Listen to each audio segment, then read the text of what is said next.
Welcome to Let's Get Metaphysical, the show that stretches you beyond your five senses. When you are looking for your next step on the path into the unseen, we've got you covered. Join epic adventure seekers and level up your game with your host, reality magician Allie Bierman.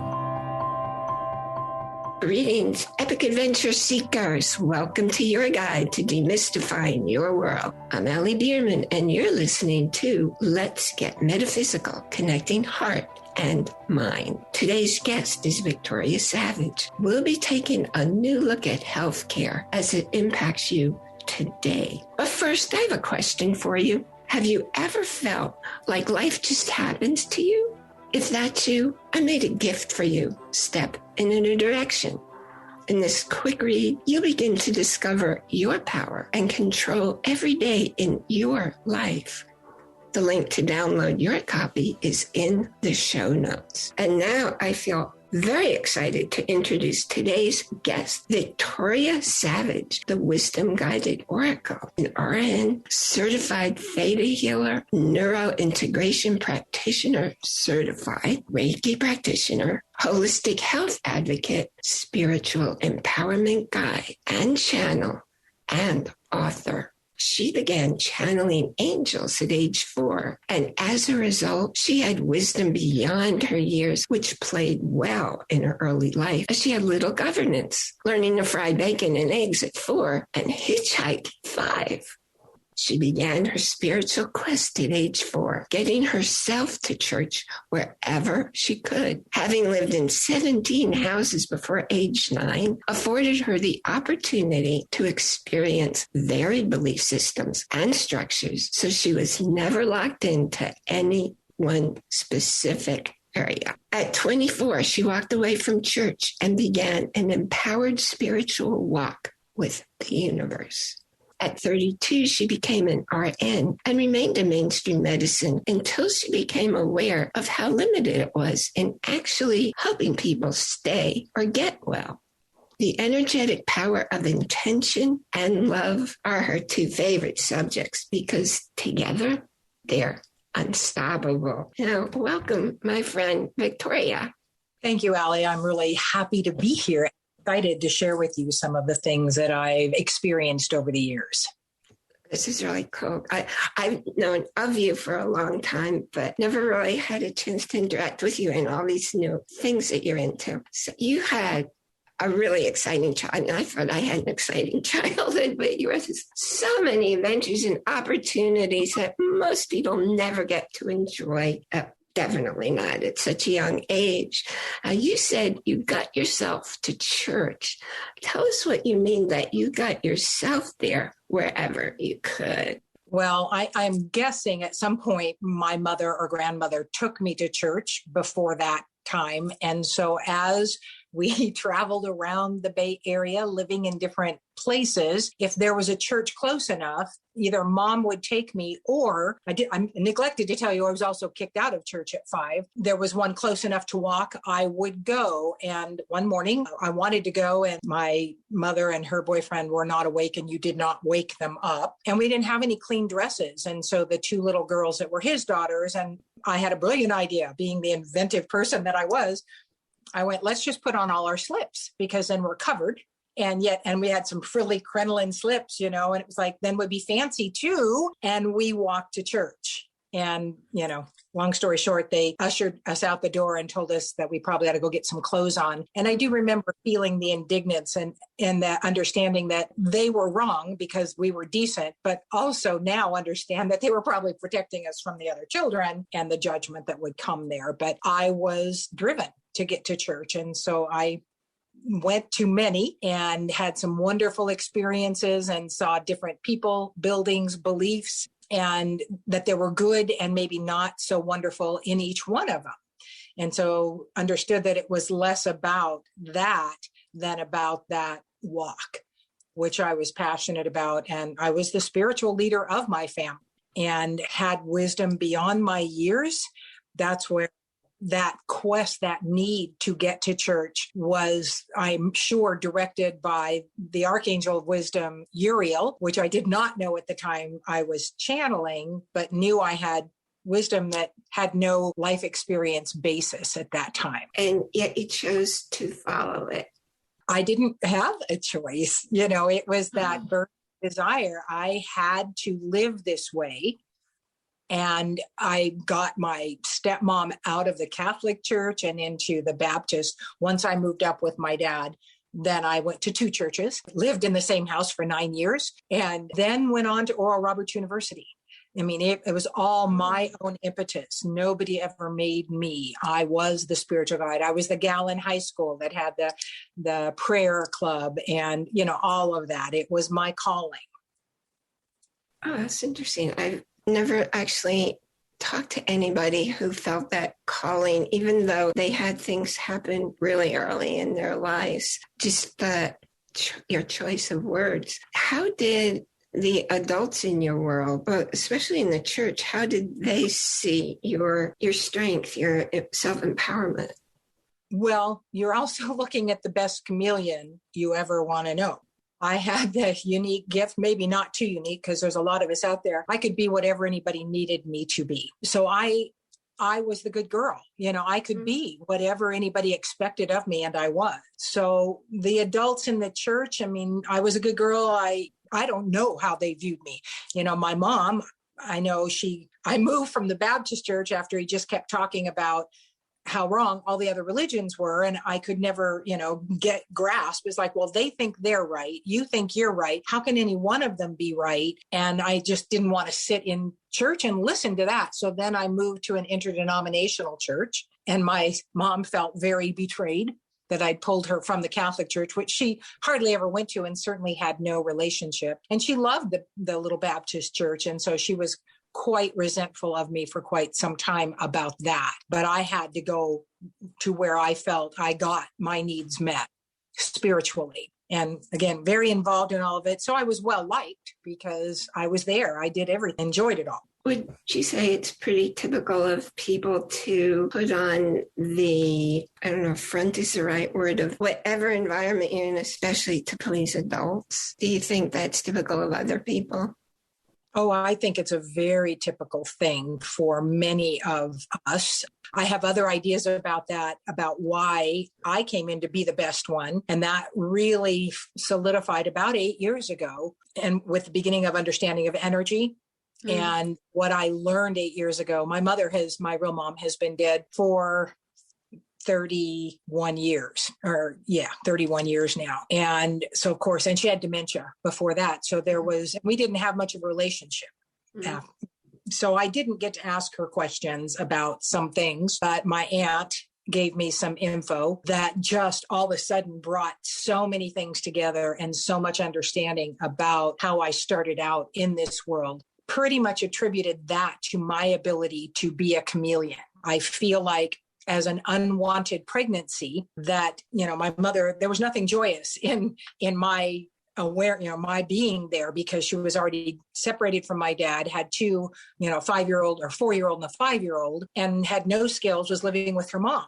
Well, what she needed was a 3rd child. And so in essence, what I understood was that I bargained for my life. If you let me live, I won't be any trouble to anybody. I'll just come in, and that's how I was. I was the peacemaker. I was whatever you needed me to be, I would be. And I didn't rock the boat. And so as I began to understand energy even more, it was like I came in with my gut on high, because when you're going to be a chameleon, you got to know how to read the situation. And so I thought it was from early abuse that my gut was so powerful that I could read people. I used to tell my girlfriends, I have a great asshole meter. Bring that guy by and tell you the heartbeat if he's a good guy or if he's not. And again, it was from early abuse, but I now know that it's how I came into the world as a high empath. But when you look at a very physical view, it was like I had to know who to be, and I had to know what was going on. That's really amazing, because in most families, there's one child who is sensitive like that and takes on everybody's emotions. I know, because that's who I was in my family. And when I got married, I didn't have to do that all the time. And one day, my husband remarked that I was being aware of everybody's emotions, and because it had been automatic all my life. I didn't realize I was doing it. But it sounds like you always knew you were doing it and playing that role. Well, I always understood a role. I didn't know what I was doing, but as my moniker is the Wisdom Guided Oracle. When I finally asked who I was bringing through, because I understood as a young woman that I was bringing through something, and I knew it was good because I played in that realm long enough that I didn't worry about bad entities. I just knew it was good. And it wasn't all that long ago that I finally asked, who am I channeling? I didn't even know who Uriel was until the name came. And I went, well, who's that? It was like, oh my gosh, it's the angel of wisdom. Well, I knew as about 19 that I had the gift of wisdom. I also knew it did not come from me, that it came through me. And so for years, I just considered myself, I never spoke about it. I considered myself a conduit because people would tell me, I'm so glad you said whatever it was I said to them, because this is what they heard. And I'd be going, I'm so glad that's what you heard, because yeah, that's what I said to you. So I did know early on that I was being used and that it was a good thing. Let me ask you, in my own work as a healthcare practitioner, often I open my mouth and words come out. And it's like, that came through me. That wasn't me speaking. And it was usually advice for the person or someone in their family or some situation. Is that what I'm hearing you describe? Because I just assumed the universe is speaking through me, but it's been going on for decades. Yes, that's exactly it. It's like, as I got older and I accepted it, but again, it still was even before I really understood the metaphysical aspect of the universe. There was a settling. I understand that I needed to tell them what was going through my mind. And again, I still didn't know I was channeling. I just knew that there was this understanding that they needed to hear this, and I would tell them. And so that was fun because that was the beginning of understanding the power I had. Let me ask you, because I've gotten messages where I also knew not to tell the people. Do you ever get messages like that too? I honestly probably not, because it is far more conscious for me to hold my tongue. Maybe I am getting that message. I have often just said what came to mind. Most of the time it's okay, but sometimes, it's just like, oh my gosh, why did I say that? I can't believe I said that. And so I've censored myself a lot, but I always kind of viewed that as part of the chameleon. I didn't want to rock the boat. I didn't want to make waves, so I wouldn't say things. So let me ask you, as someone working with energy, until I learned to let the energy channel through me, it could wipe me out. So I need to sit down and just recoup sometimes. Is that something that you always knew when you're working with energy with people, so you were able to protect yourself when working? No. And so as I actually intentionally started working in the energetic field and with the spiritual energetic aspect of people, I had one modality. At that point, that's where I started to really understand the power of intention. But when I learned to do theta healing was when I really understood that in that plane, theta is the seventh plane of existence. When healing from that plane, I didn't expend energy at all. We talk about, I love to do oracle card readings because somebody at one event said to me something about it being entertainment. And I looked at them and went, oh, no. This is not entertainment. This is wisdom.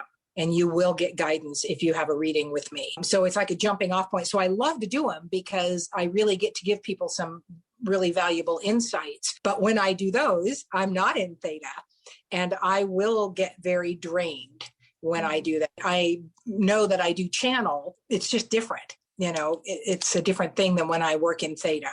And again, I have learned to protect myself, especially when I do crowds. And which is, incidentally, I could not do much crowd stuff as a young woman, like a concert. I never went to a big concert. There was nothing in me that wanted to be at those, but I attributed it to other reasons. So I never would do something that had lots and lots of people in it. And if I happened to get that way, I was uncomfortable, but didn't understand it was the energetic aspect that made me uncomfortable because I was just reading constant. And I didn't get it. I was just uncomfortable in them. I totally understand that. That's exciting that you knew to follow, even if you didn't understand it, you knew to avoid the concerts, avoid a situation with lots of people. It was uncomfortable. And so my laugh and say my greatest desire in life is to be comfortable and having a good time. So when I understand, when we learn, it's generally in a place of discomfort because we're paying attention. Yes. And so I immediately go to, what did I bring this to me for? What am I need to learn here so I can get out of there? That's, it's not this great quest for wisdom. It's like, this is not comfortable. I want out. So show me what I needed this for. And then I can move on. Yes, conscious awareness. And I want to pursue that. But first, I want to take a break for a quick word from our sponsor. We'll be right back, so hang in there. Today's show is sponsored by Metaphysical Ministry International, my home base where I get to be minstrel minister. I created a very special offer for you, my epic adventure seeker. You can get the combo package of the ebook and audio, and also a surprise gift of my popular book, What You Don't Know, You Don't Know, for the very special price of just $9.97. That set normally sells for $27. Click the special offer link in the show notes. Picking up where we were before, could you explain to me what empowerment means for you? What it means for me is fully embodying the power that we have to access the universal energy, the divine energy on a regular basis and bring it into our life. Many people call that prayer. I call it just a constant state of connection to the universe, the source energy, the creator, God, Allah, whatever you want to call it. Pretty sure they don't care. It's like that's a man-made construct. But it is that you call them that then invites them in to help us. And because we're not puppets, they have to have permission. And we have all this energy available to us to guide us, to help us create our life differently, to help us live the mission that I believe we chose before we came in. And that place of power, when you no longer are trying to rely on your own resources and, is this right? Is it not right? When you're just checking in and then living life to your highest degree possible on a regular basis, that's power. And me living in my power, how do you know the difference? It's like what, power for us has always been there's somebody up here and then everybody down here is under their control, basically. But true power means me living in my power is bringing up anybody that is in my realm into their power to live their best life on a regular basis, because that's where we win. And that's power. When everybody's living their power and I'm living my power, we're all elevating each other and helping others to live in their power. I feel the same way. I believe that community is everything, and we're meant to live in community, not as separate entities. And I love the way the universe works, because if I need something or if I feel lost, I don't have to figure it out. The universe just guides me. And I talk with my guides and my angels and my spirit and the universe, not in words, but very clear feelings and urges to do certain things. So I'm hearing that you have a lot of the same kind of, for want of a better word, messaging that goes on in your world. Yeah. And really what my path has become when I talk about, empowerment of others is really helping people to trust what they're getting, those inklings, those understandings. And then, we talk about, at least I talk about, intuition is a muscle type of thing.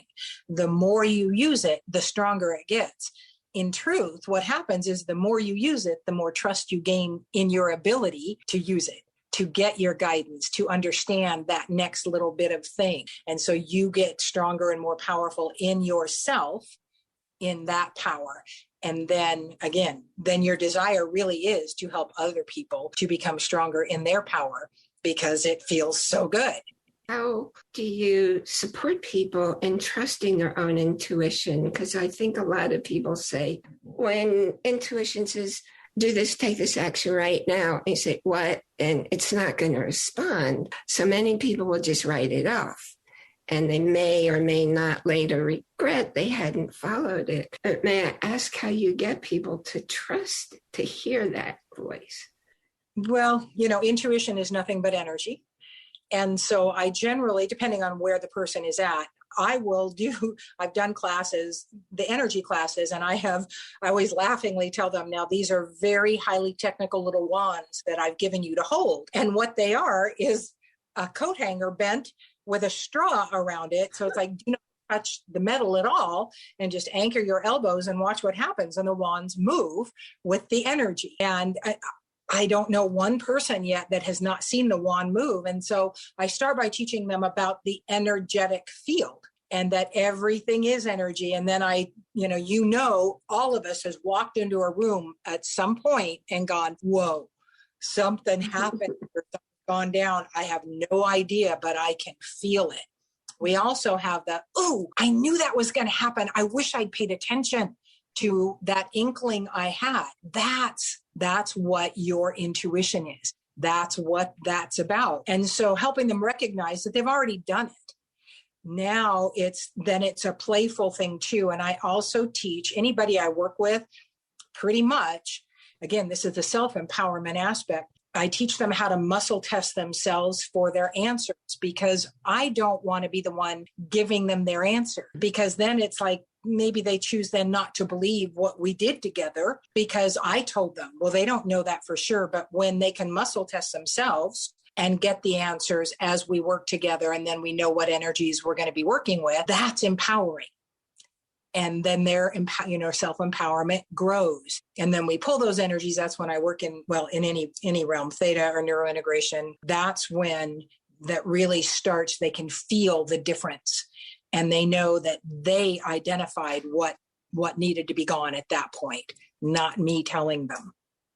And that's such an extremely important point that you made. I work not that differently from you. I also have the bent hangers and use them in my life classes. See, I thought I was so original. And teaching people how to correctly test themselves. Because most people out there doing muscle testing, they're doing it wrong. And they're not actually testing the person, they're actually testing themselves. So that's such an important thing for you to share with anyone that you're working with and to teach in your classes. So thank you for having that awareness, and thank you for doing that. To me, it's imperative. Again, I'm about self-empowerment. Mm-hmm. So obviously, and you can use that in every aspect of your life. And that, again, increases your trust in what you get.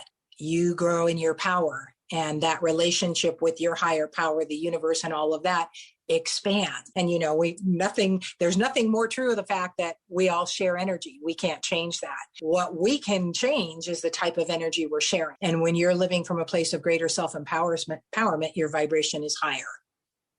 As is the ability to shed love on things also changes your vibration. A great, great, powerful gift. And that reminds me of something that you said earlier about when you knew you were channeling, you also knew it was a good entity you were channeling, because I believe there are entities out there that aren't especially someone you want to be channeling. And unless somebody has the awareness to ask and pay attention, I think a lot of things can happen in a person's life and whoever they're impacting just innocently because they're not aware of that situation. Yeah, my sister was the one that asked me early on, aren't you afraid the devil's going to come in? And it was like, I was kind of incredulous. It was like, no. Wow. Play there. Well, again, I didn't understand, one of the things that I would do at age 4 and 5, one of the places we lived was on the edge of the forest. I mean, across the creek, which was my favorite place to be. And then I just go walking by myself. And all of a sudden I go, oh, I better turn around or I'm going to get lost. And it's like, I understood that I had probably many angels just watching out for me. And so I was, and so then I embraced that because obviously that was the path I needed to have. But so nothing could get to me. But that being said, recently, like in 3 months ago, as empaths, we read energy all the time. And the collective energy was so crazy that I knew I was feeling lots of that, and I would offload and clear that energy. But for about 2 weeks, it was 5-6 times a day. I would just hit rock bottom. It's like, oh my gosh, all of a sudden I got that inkling and I asked, am I being targeted? It never occurred to me because I didn't really think I could be. I thought I was immune to it. But we as light workers are helping the light expand and the dark is screaming. That's what we're looking at now in what's going on in the world, is those dark elements are being squished out because there are so many light workers now awakening to their power and really holding the light. And so they're desperately seeking. And when I realized, because I never asked for protection, I never asked the angels. When I realized and asked, is that what's going on? And I was given a yes. At that point, I asked the angels to surround me every morning and every night, and I would just see their wings, their backs to me all the way around me. And the whole emotional roller coaster, everything just evened out. Didn't have it like that. I mean, it was just crazy on a daily basis. Like, this is just weird. This collective energy is so crazy. And then finally went, oh, yeah, it's not really the collective. It's you. So up until then, as far as I know, there had been little to no targeting. You said something that caused a light to go on for me in my own experience. All my life, I've gone out in the woods by myself. And I used to live at the Appalachian Trail, and I'd go down a different trail all the time. One day I saw a fresh bear paw print where I was going. And sometimes I was in a place that wasn't really safe, but I was by myself. No cell phone capability, and totally, I was always safe and I never got lost. And it's because you said that angels are always with me. When I go out in my car, or if I go out to a store or something, I always consciously ask my angels to surround me and be with me. But when I go out in nature, it never occurred to me. You don't have to ask, they're just there. Yeah. It's just kind of, I feel like I came for a reason and they're willing to support that reason. And I was told at one point that I was 97% angel. And I went, let me go tell my husband. Hurry. And I mean, I kind of just went, are you kidding me? And then I went, well, maybe it doesn't, maybe not. It's not that I don't care, but it's like, it doesn't change what I do. And maybe I am part angel, but I do know that I've got that energy that I can call on at any time, like all of us do, if we choose to, and I choose to.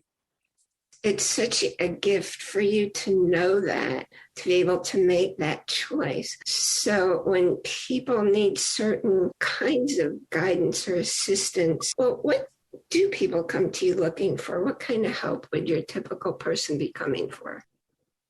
I think more often than not, their term is, I'm just blocked. I feel like I'm blocked. And energetically, yes, they are. Emotionally, there's so many wonderful modalities out there, like the emo code, that's one of them where they go right to the emotion and stuff. And I think they're all wonderful and valid. I'm a Reiki practitioner. I don't ever touch people in Reiki. I hardly ever have. I do distance Reiki for people, just because you'll get the request, so-and-so suffering. And so this group goes into their healing thing. But being blocked, it's like, that's when we start asking questions. That's why it's imperative that they can muscle test, because that occasionally they can't. And so then I go to their feet. That's what I learned in neurointegration. I go to the alignment of their heels, which they can't affect and I can't affect. But again, I don't feel like that's the most empowering way to work with them, but it's how I'll start. And a lot of times, second or third session, they can muscle test themselves in and get their answers, because we've removed some of the energetic blocks that have been in their way, but these are also ancestral and they're karmic. And so that's the kind of questioning thing we go through. It's like, we don't just bring in muscle and bone with DNA. We bring in the trauma, the energies, and that we get to clear them because we're, theta, I'm working in the 5th dimensional timeline. We clear them from the past and we clear them from the future. And that's an incredibly powerful thing to be able to do with people. And I think that's something that's missing from many energy workers' system of working, that people were in the current life. And well, I used to be a psychotherapist, and that is completely working from your conscious mind. So you're missing everything there. So that's why I had to turn to energy for my own healing. And I'm so grateful to have had this time with you to get to know more about you. And when you left, you were an RN for many years, and you left there because... The last part of my career, well, unless you're a pediatric nurse, most of your career is, a bulk is going to be older folks. Mm-hmm. And I worked in hospice, and I worked in long-term care and assisted living, because I usually did a couple jobs at a time. And the biggest issue that people came in with overall was the amount of drugs they were on. And in hospice, we would pull them off any non-life-saving drugs that weren't contributory to the reason they came on or were comfort. And if in the general decline diagnosis, many times they would get better and we would have to discharge them.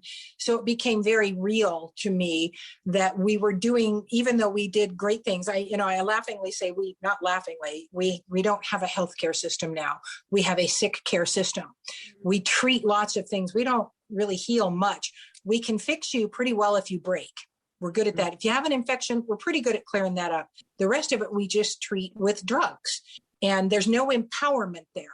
Then it became more and more of a business model, and we were, you've got 15 minutes to spend. That's it. You've got to get all this done. That's when I just went, whoa, I am off this train. This is not how, I had the joy of working in an office for 7 years where we actually got to teach people. The doctors could spend time with people, and, we did different things with them, not just pill pushing, although we did a lot of that.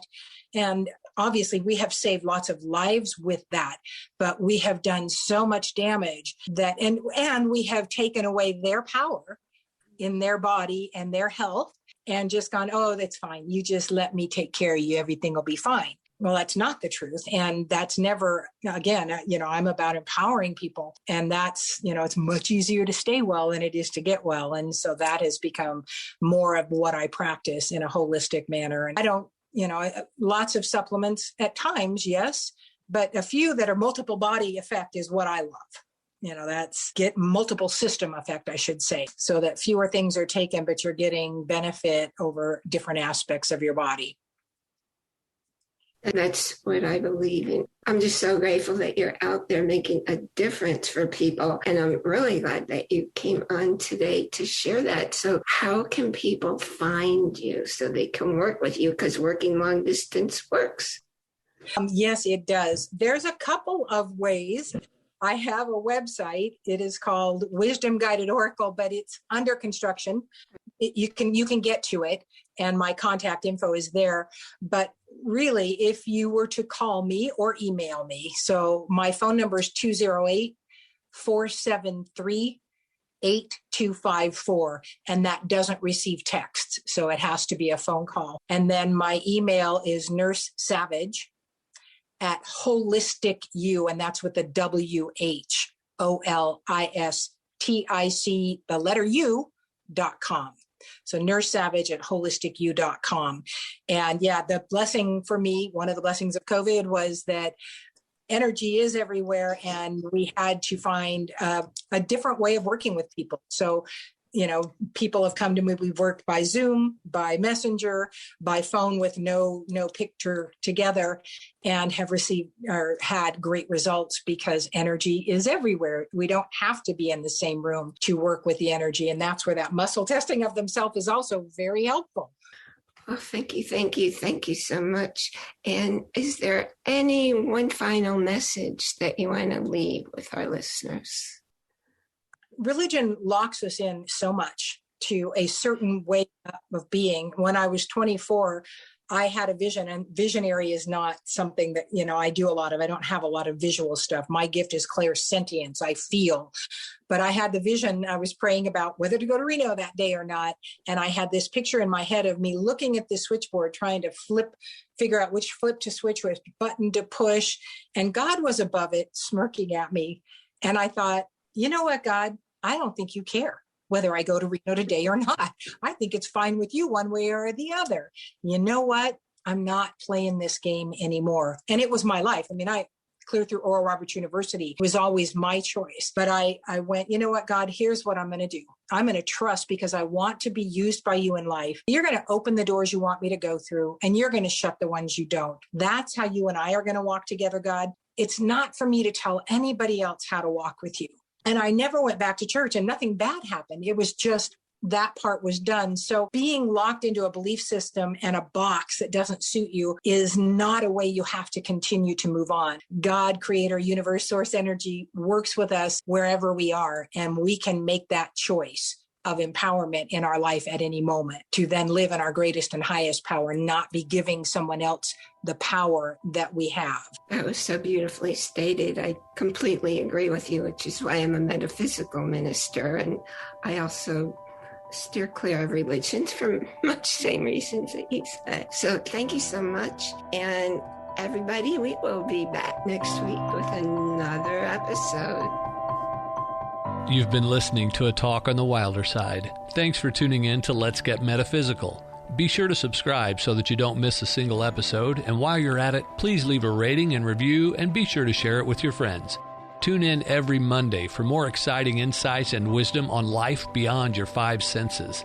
Until next time, take a small step in a new direction. Start now.